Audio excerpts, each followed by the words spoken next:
میرے ایک دوست نے ایک کیپسول نکال کے میری طرف بڑھایا، کہنے لگا یہ کھا لے، ساری زندگی میری دوستی کو سلام پیش کرے گا۔ اس کی بات سن کے میں حیران ہوا تھا۔ میں نے غور سے دیکھا تو مجھے سمجھ آ گیا کہ وہ کیپسول کس چیز کا تھا۔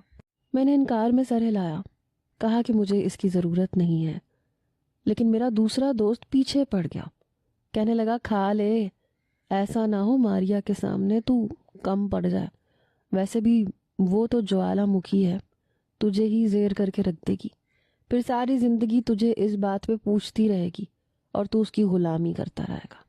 اگر پہلی رات عورت بھاری پڑ جائے نا تو پھر ساری زندگی وہ مرد کو اپنا غلام بنا کے رکھتی ہے۔ وہ سب ایک دوسرے کو تالی مار کے ہنسنے لگے۔ مجھے اس کی یہ بات بہت بری لگی، کیونکہ اب ماریا میری بیوی تھی۔ وہ اس کے حوالے سے ایسی بات کیسے کہہ سکتا تھا؟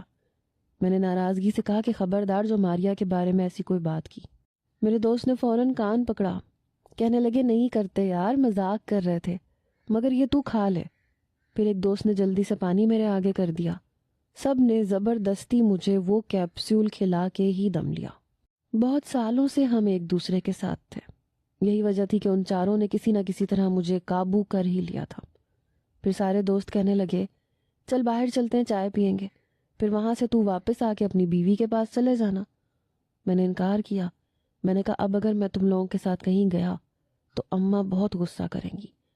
میرے دوست میرا مذاق اڑانے لگے کہ اماں کے بہانے ہمیں بھگانے کی کوشش کر رہا ہے۔ پھر میں نے انہیں بڑی مشکل سے منایا تو وہ سب جانے کے لیے راضی ہو گئے، لیکن جانے سے پہلے میرے ایک دوست نے مجھے زبردستی پان کھلا دیا، کہنے لگا کچھ تو میٹھا ہونا چاہیے نا۔ مجھے بھی پان پسند تھا، اس لیے میں نے اس کے ہاتھ سے پان کھا لیا۔ ویسے